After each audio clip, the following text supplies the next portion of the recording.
Kembali lagi di channel Catatan Cacatan. Pada pertengahan abad ke-19, ada sebuah penyakit mematikan yang menyerang ibu-ibu pasca melahirkan. Penyakit ini disebut dengan nama demam puerperal atau infeksi postpartum, atau juga yang lebih dikenal dengan nama childbed fever. Pada tahun 1840-an, tingkat kematian akibat childbed fever ini mencapai lebih dari 17%. Sebagai perbandingan, tingkat kematian COVID-19 menurut WHO pada tanggal 3 Maret adalah 3,4%. Childbed fever ini juga bisa menular, sehingga membuat para wanita hamil saat itu ketakutan. Bahkan banyak yang mengatakan mereka lebih memilih melahirkan di jalanan daripada mengambil resiko ke klinik atau bangsal. Sebuah penemuan sederhana dari Dr. Ignaz Semmelweis telah menyelamatkan jutaan jiwa. Dan penemuan ini adalah awal dari kehidupan tragisnya yang berakhir sangat menyedihkan. Simak sampai habis.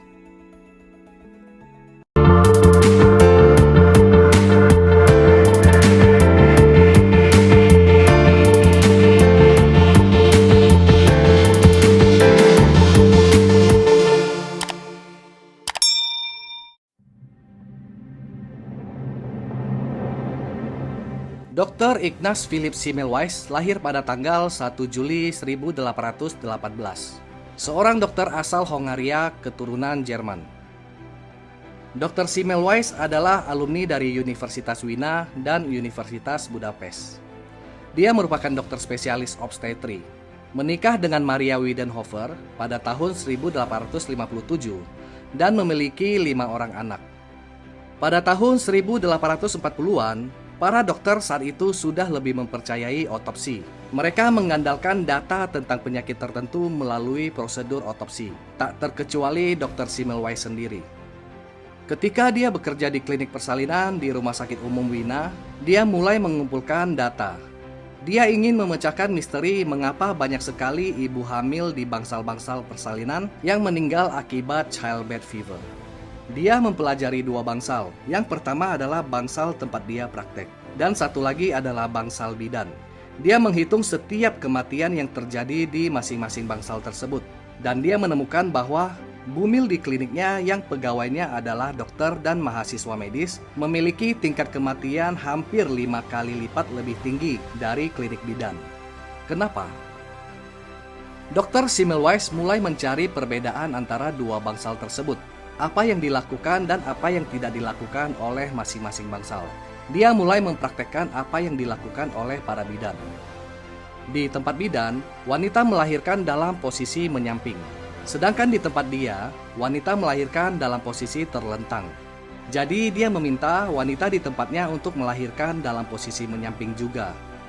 Hasilnya, gak ada efek apa-apa.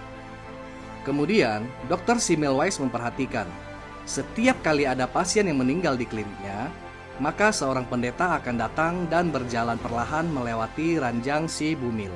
Dan pelayan pendeta itu akan membunyikan lonceng. Dr. Semmelweis berteori bahwa pendeta dan bunyi lonceng tersebut menakuti para wanita yang sedang melahirkan, sehingga mereka terserang demam, sakit, dan meninggal.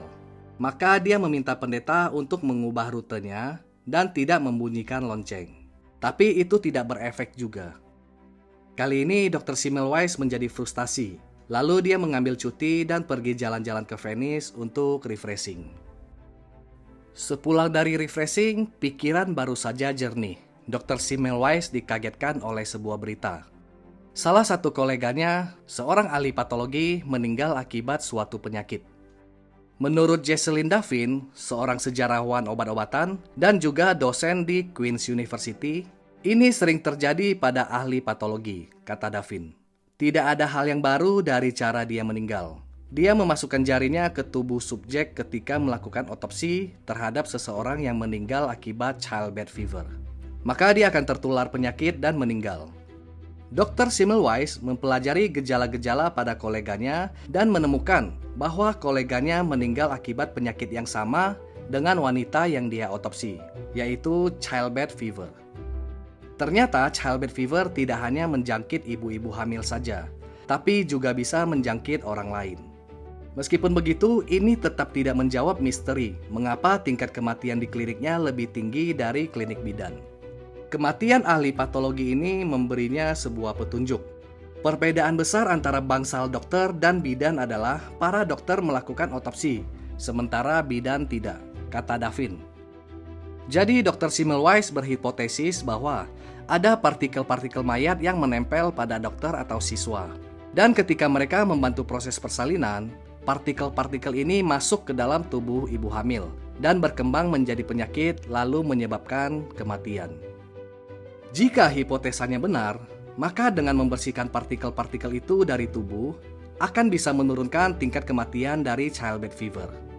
Dengan segera, Dr. Semmelweis memerintahkan seluruh stafnya untuk mencuci tangan dan peralatan-peralatan medis lainnya dengan menggunakan larutan kapur yang dicampur dengan klorin. Klorin saat ini dikenal sebagai disinfektan terbaik. Dr. Semmelweis tidak mengerti apa-apa mengenai kuman. Alasan dia memilih klorin karena dia pikir itu adalah cara terbaik untuk menghilangkan bau mayat. Ketika dia mempraktekkan hipotesanya ini, tingkat kematian akibat childbed fever ini turun drastis, bahkan di bawah 1%. Temuan Dr. Semmelweis ini masih dilakukan sampai saat ini, apalagi pandemi COVID-19 saat ini. Cuci tangan adalah cara terpenting dalam pencegahan penularan penyakit. So, rajin-rajin cuci tangan ya guys. Penemuan Dr. Semmelweis ini tidak buat kagum orang-orang saat itu. Justru sebaliknya, komunitas dokter saat itu malah kesal.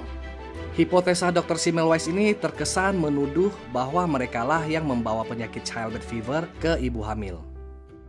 Penjelasan Dr. Semmelweis terhadap hipotesanya tidak memuaskan. Dia tidak mampu menemukan bukti ilmiah karena ketidakpahamannya tentang kuman. Yang dia tahu adalah itu memberikan efek positif. Maka terjadilah perdebatan dengan para dokter lain. Perdebatan ini membuatnya dimusuhi dan dia dipecat dari Rumah Sakit Umum Wina. Dr. Semmelweis terus berusaha meyakinkan para dokter untuk mencuci tangannya dengan klorin, terutama dokter yang habis melakukan kontak dengan mayat. Tetapi tidak ada satupun yang mendengarkannya. Entah kenapa sangat sulit sekali untuk menyuruh orang lain untuk mencuci tangan. Hanya mencuci tangan saja. Dia malah diolok-olok secara terang-terangan. Lagi-lagi komentar negatif dari orang lain merobohkan orang hebat. Sebelumnya kita telah membahas mengenai Kevin Carter yang bunuh diri akibat dihakimi publik. Bagi yang belum nonton, silakan klik card yang ada di kanan atas. Dr. Semmelweis pindah ke Budapest dan mendapatkan pekerjaan baru. Lagi, dia mewajibkan semua stafnya untuk mencuci tangan sebelum menangani pasien. Dan lagi, tingkat kematian turun drastis. Dan lagi-lagi, dia tidak mampu meyakinkan para dokter lain untuk melakukan prosedurnya. Ini berimpak sangat besar pada Dr. Semmelweis. Emosinya menjadi labil. Kesehatan mentalnya mulai memburuk. Dia diyakini menderita demensia dini. Dia sangat tertekan dan tidak bisa membicarakan hal lain selain childbed fever. Dia mengecam dokter lain dengan menyebut mereka sebagai ignorant murderers atau pembunuh bebal dalam sebuah surat terbuka yang dia tulis. Tingkah lakunya di publik menjadi semakin tidak jelas. Pada tahun 1865, Dr. Semmelweis diperdaya untuk mengunjungi sebuah rumah sakit jiwa. Yang dia tahu saat itu adalah tujuan dia ke sana untuk melakukan tur terhadap fasilitas kesehatan baru. Tetapi sebenarnya, dia ke sana dengan status sebagai pasien. Ketika menyadari apa yang sebenarnya terjadi, dia mulai mengamuk dan memberontak untuk pergi dari rumah sakit jiwa itu. Perlawanannya ini mendapat sambutan keras juga. Dia babak belur dihajar petugas dan dilempar ke dalam sel. Dia juga menjadi sasaran perlakuan kasar, disiram dengan air dingin, dan dicekoki paksa obat pencahar. Dia menderita luka-luka di tangan yang menyebabkan gangren. Saat itu dia baru berusia 47 tahun. Akibat mengalami komplikasi dan infeksi pada saluran darah, Dr. Ignaz Semmelweis meninggal dunia hanya dalam waktu 14 hari sejak memasuki rumah sakit jiwa itu. Saat ini Dr. Semmelweis dikenal sebagai pelopor prosedur antiseptik. Ia dijuluki penyelamat ibu-ibu. Pada tanggal 20 Maret 2020, Google Doodle menampilkan Dr. Semmelweis untuk menggalakkan prosedur cuci tangan dengan benar selama pandemi COVID-19.